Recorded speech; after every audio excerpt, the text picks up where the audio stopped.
It says, all right, I think we are live. Hi, ladies. How are you?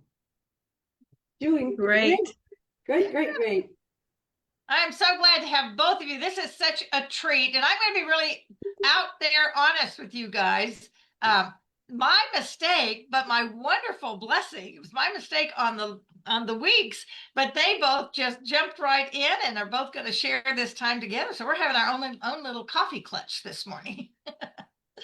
So, Emmalou, just do a quick hello, and what do you have going on right now with getting ready for Christmas and the holidays? Well, Delinda, right now my husband and I are in California, and all the children and grandchildren are in Utah. And we're doing volunteer work, but the center where we're serving will be closed for the 2 weeks of Christmas and New Year's. So we're going to take our very first train ride and the California Zephyr and go home to Utah for Christmas and see our family. Oh, that's awesome. I love the train. Y'all know I've taken a couple train trips in the recent last couple of years with my mother. And it is. Yeah, I mean, it's so totally relaxing because you're not driving. You don't have to focus on anything. Read a book, listen to music, go eat in the snack area, whatever. So I think you'll have a great time. We're looking forward to it. And Miss Nancy, what about you, girl? Tell us about you.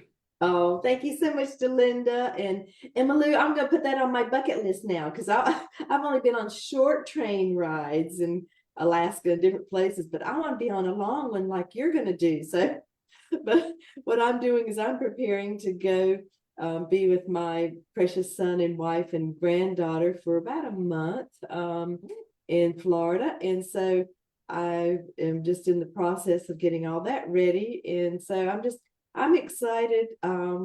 This is the first year I haven't put up a Christmas tree or really decorated, Delinda, because I'm not going to be here. So I decorated some of the outside for the neighbors, but so it's just, but it's going to be a new season and new adventures. And you know what?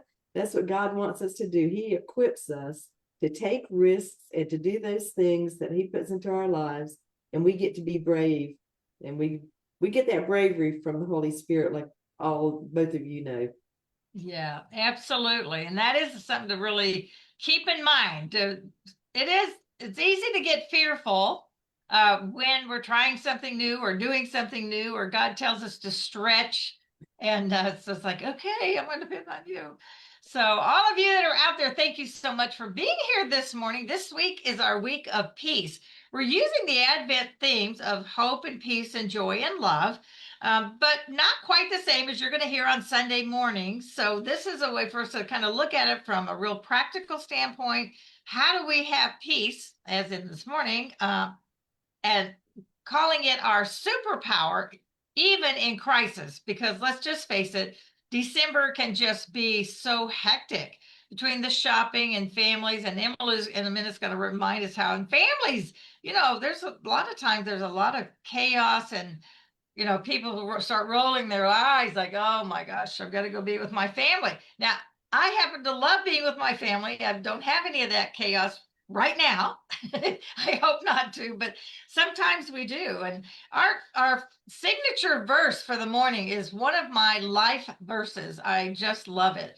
And that is John 14:27. And Jesus is getting ready to go to the cross, and He knows that. And He's just given a long, He's been the Last Supper with the disciples, and He says, my peace I give to you, not as the world gives. I love that. Isn't that just great? But His peace is, so the peace He gives us isn't like the world, but it's an inner, long-lasting, everlasting peace. And when I was saved at 7 years old, that peace came over me, and God is so gracious. That has been with me my life. And it's just, once you begin, if you haven't yet, I just pray that you do. But that peace, we're going to talk about how it doesn't matter what's going on in the world, whether it's COVID, whether it's family drama, His peace can be with you. So let's just jump in, although I kind of already have, but let's try to let you guys jump in and let's just talk about that a little bit. So, Emmalou, you want to lead us off a little bit? Thank you. I'd love to. I have found peace through the power of prayer. No matter what's going on, if I take the time to connect with God and pray and just say a prayer, you feel it in your heart, and you feel that peace, just that assurance, it's going to be okay. A lot of times what seems really traumatic and terrible one moment, when we look back, we realize, that worked out. I've also found in families, a lot of times where there is conflict. And I remember times when I would have just a severe argument with a loved one, and I would feel like, how will we ever recover from this? But especially when you pray together, the family that prays together stays together. As you pray together, that peace fills your home. And somehow all those wounds are healed. And you can keep going. Love that. I love that. Thank you. How about you, Nancy? Oh, and again, Emmalou, I love how you bring up these fun things, because my neighbors are in China right now with their parents that his mother is not well. In fact, she's dying. And so when I was asking her for prayer, what prayer needs she had, and she was telling me, but I reminded her of that same thing. The family that prays together stays together. And even though they're, far, far away, they need to have that glue that's going to continually keep them pulled together to strengthen them. So, and along those same lines, when life happens, because it does to all of us, and just like you're talking about, Delinda, since you're 7 and you've gone through a few years of life since then, but a few circumstances. But I think it's really interesting when we talk about, when God's presence, it's what it does, it buffers the blows of the world. It really does help us to be having that life of a relationship with Jesus. Just keeps us from becoming unraveled, especially this time of year, or just, a little frayed. And the other day I love how the Lord gives us different little things, and he gave me peas the other day, and I thought, okay, Lord, but he just laid on my heart about his peace and his presence, but I have to have his presence before I get his peace. And so, I mean, that it's a gift that we have, and but we have to take that time to be in his presence. And he is so merciful, because when life happens and situations happen, we don't have to just stop and pray. All we got to do is just say, we know that he's got it with us. He's got us covered. And so there's times that he is so good and gives us that peace in the midst of all those trials and tribulations and tasks and things that we do. And he does it without us even asking sometimes. But if we really want it, and we want to, keep diving into it, we do have to get in his presence.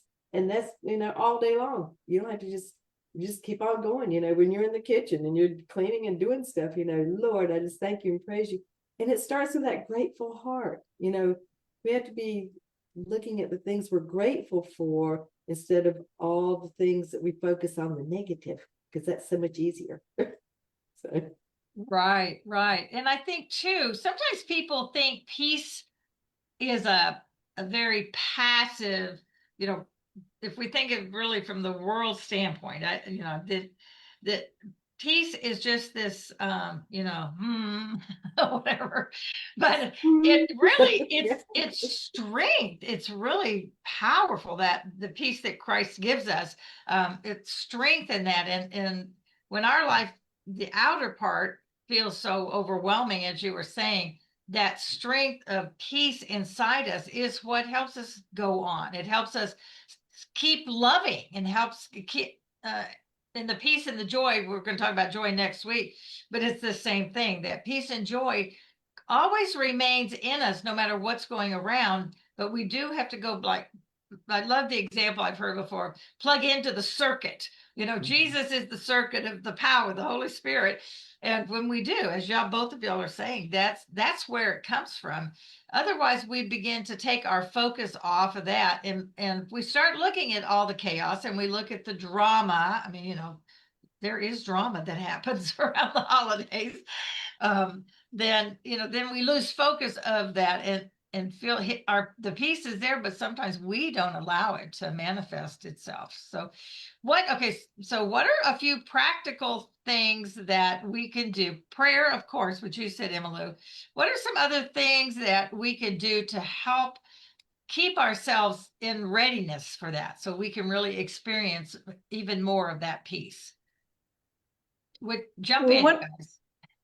One idea I have is, as we learn more about our Savior, Jesus Christ, we can, look at the qualities he had. He was very compassionate.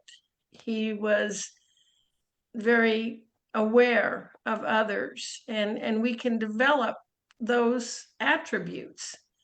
We can strive to become more like him, and we can make sure that you need to connect to the circuit, right? So you need to make sure that you're not doing anything that would block that connection. Any words, behaviors that would keep you from that prayer communication with him. What about you, Nancy? Yes, and I agree with you too, Emmalou. Keeping him first and foremost, making him the priority of our days and all throughout the days and nights, especially having that sweet, peaceful sleep. And here I come from the health standpoint, Delinda, because I know that if we are not taking care of our self-care and we are frayed and frazzled, physically, emotionally, spiritually, mentally, we have to nurture all those areas so that we can be able to receive that peace. Because it's just even like, don't you even know sometimes when we are sleep deprived, or we're just really not feeling, we're a little bit more on edge. Things don't, that little fuse is a little shorter sometimes. And so I really think that, keeping peace and being a good steward of what God's entrusted to us. And these are these temporary temples, that we get to live in while we're here. But taking care of our self-care is so important, and it gives you more women peace of mind, for security that, we're doing our best and God's going to do the rest. But yes, we still have to put in the effort. We still have to make those plans and decisions on, especially through the holiday celebrations and all those types of things. Life is going to be busier. We're going to have more things we're doing in addition to all those other things we get to do every day to live. And so I think, and like you're talking about your friend that loves to plan, yes, we can look at our calendars, we can look at the things coming up, and we can plan on ways, again, to take care of ourselves so that we do have that peace and we're not on the verge of, losing it sometimes. Right. And I think, sometimes we set ourselves up for our own frustrations, okay? Because so one is keeping, taking good care of ourselves, our physical selves, as you're saying, Nancy. But I think also we tend to, as women, we think we can do everything, and the Lord knows he made us to handle a lot. I mean, we can multitask. I mean, really, how he made us is so incredible. But he also gave us a brain to try to pace ourselves. And when we, I'll tell you, this is probably, and it could be because right now my family, we don't have any things going on. Take me back 20 years, and that was not the case. So, I had a lot of that family drama stuff going on. But right now, where we are, and what I'm learning possibly as I get older, because I am a few years past that, is that we tend to just keep adding things because we feel we're supposed to be perfect, because Susie next door can handle 5 committees at a time or whatever the thing. And so we're always trying to do better than, or catch up with, or compare ourselves.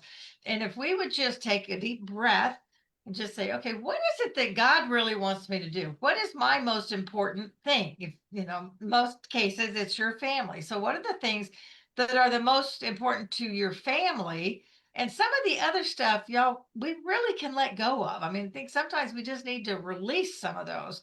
So do y'all have some ideas of how can we do a better job of not putting ourselves in the frustrating places in the first place? Y'all, you know what I'm talking about? You know what I mean?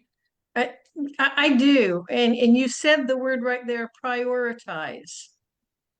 Look at what really matters most. So what if the house isn't perfectly decorated, or the meal, you don't have 20 different kinds of dishes to serve? It's the atmosphere in the home. Sure. Is there love? And getting back to that, keeping that connection clear. If you've just yelled at a family member, had a vicious quarrel, you damage that connection. But I think you said it right there with the focus, and Nancy said it too, with centering around Christ. And what are we doing? The gifts we give, are they out of love, or are they a show? Do Or we I feel have like, to feel like you have to. do we, Right? yes, do we feel like we have to have the most presents under our tree? Or, yeah. Well, you I think like Nancy's, oh, go I was ahead. just going to say, I like Nancy's comment on focusing on Jesus and making him the center point of our holidays, our celebrations. Mhm, mhm. That's the only reason we get to have Christmas. So I know. it's his birthday. But and Delinda, when you're talking about, we're talking about things. I thought, remember the old-fashioned blinders they used to put on horses? We could put on our own blinders, and and if it's none of our business, and we're not responsible for it, Emily, like you're talking about, God's given us the things to be responsible for, and it's the relationships and those types of things.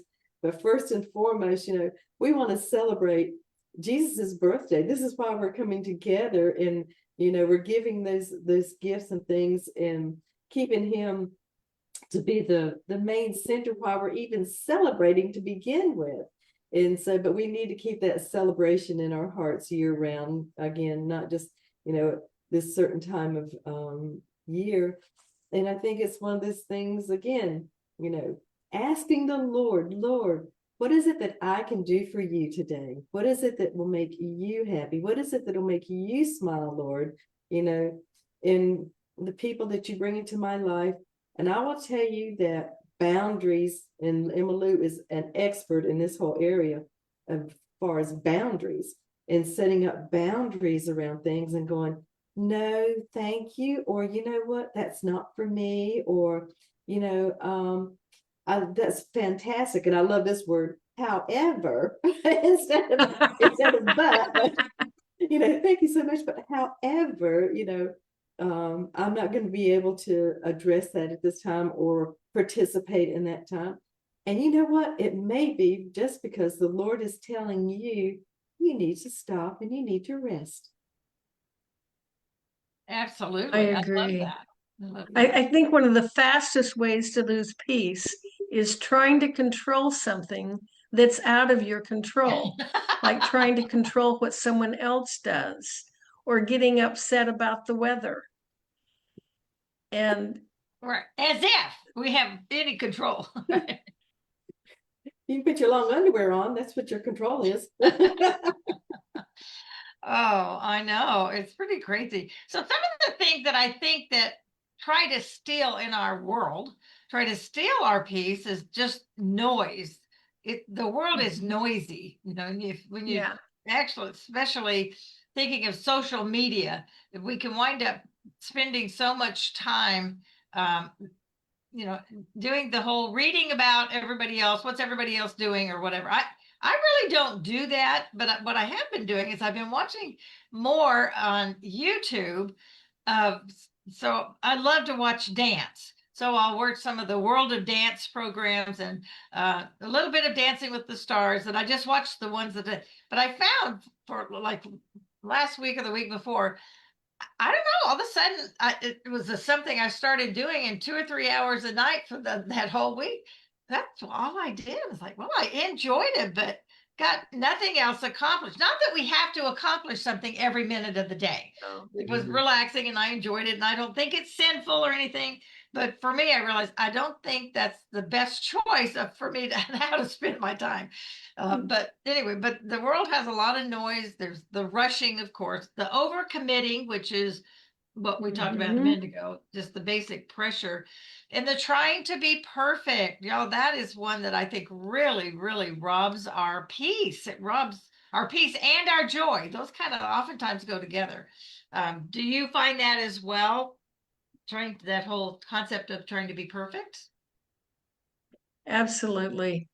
And again, it's the focus, like you said, there's nothing wrong with relaxing, watching, a video, but what is the focus is that, and the best use, wisest and best use of time. I think, yeah, there's a lot of wisdom in that. And Delinda, I don't try to be perfect because I know that I'm not. We know that there's only one perfect person, human being on this earth. Yes.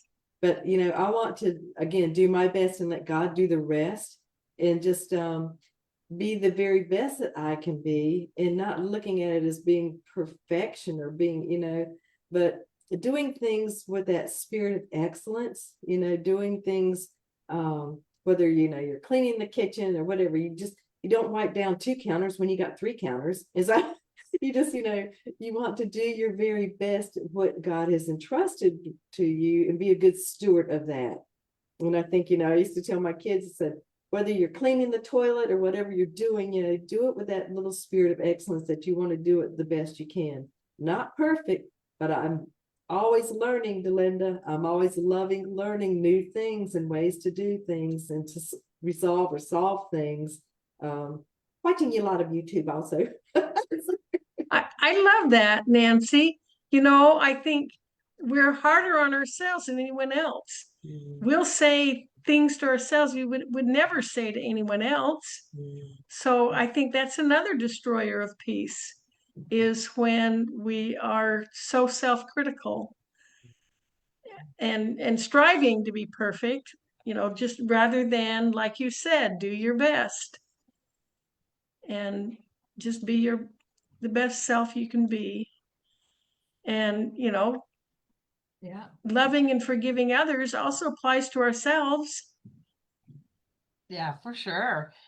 We have a thing at our church, and I had not heard it this way before. And I really love it because I think it's a much healthier state of mind. And it talks about how the pastor was talking about when they first started the church and all that. They really, wanted to do everything excellent. It's like, just do this the best you can. But they really strove not for perfection, but for excellence. And then he realized, and they said, no, but now they talk about it as a better, always getting better. That because no matter what level we are, we can always be better. And I really Yes. like that.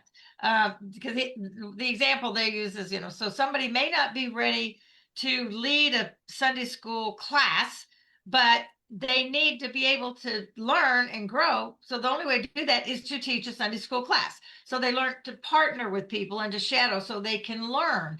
And I think that we can learn that too. If we're always just trying to be better, there's nothing wrong with excellence. I'm not saying that. But if we're always, if whatever level we are, whether we're here or here or here, until we reach heaven, we are not going to be at the top. So, if we could just that growing and just learning and about ourselves and how we treat ourselves, as you talk about, Nancy, and about how being honest and looking at our prayer life. And, are we spending time with the Lord in prayer? Mine tend to go on just throughout the day. I think, Nancy, both of y'all talked about that. You don't have to wait till your usual 5 o'clock, 6 o'clock. I'm not a 5 o'clock. Okay, so that's not me. 5, 6 or 7 o'clock time when I'm doing my Bible readings. That's not the only time that you pray. You can pray all day long at the kitchen sink, when I'm in the car. Boy, God and I have a lot of conversations in the car, when I'm driving. So I think that's too, the part of that, as it relates to peace, is that if we give ourselves a break and, Lord, I'm getting better. Thank you. Help me get better at this. I want to be the best for him. And, if we're just always wanting to be better. So that's just my perspective. I really like that thought of always getting better. Think how much growth would have even just 1%. If every day you did 1% better. Yeah, in a year. And we're getting ready to go into a new year, which I'll be actually talking about this later on in the month on the Tuesday show. And especially, just by the way, y'all that are watching, we have a 5th Tuesday this month, and we're going to be talking about your word of intention for the year. But you can start thinking about it now. What do you want your word for next year to be that helps keep your focus? And the first year I ever did that was about 12 years ago, and it took me 2 years to accomplish it. But sometimes, and that word was release. I was trying to control so much, and what I found too is the more you try to control things, the less peace you have, because we know it's just an illusion. We are never in control. We think we can control our kids, and we think we can control this stuff, but we don't. We really try to turn it over to the Lord, but I don't know, somehow we always want to take it back. So if we would just allow him to just like, hey, Lord, fill me with your peace. I want to walk in your peace today. Then, keeping that line of communication open, like we're talking about, and just thinking about, so as you go into next year, so I'll go back to my thought, just kind of be thinking a little bit of what word of intention would be the word of, when we're at this time next year, where do you want your life to be? What do you want your character to be? Is there something in your character that you want to do, or in your business? Where do you want to be in your business a year from now? Whatever it is that you're focusing on, and you can have more, but I have found that the one word definitely will carry over to every area of your life, your spiritual life, your physical life. And Nancy knows I'm working on my physical life, and I am getting a little better, Nancy. And so as we strive to just have a closer walk with Christ, that's my biggest focus, is always wanting to be better and be more in alignment on that.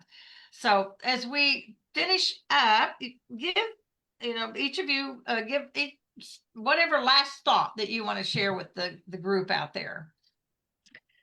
Well, you're talking about the word of intention. Makes me think of one of those Christ-like attributes I would love to develop, and that's patience. Okay, so that might be your word next year, huh?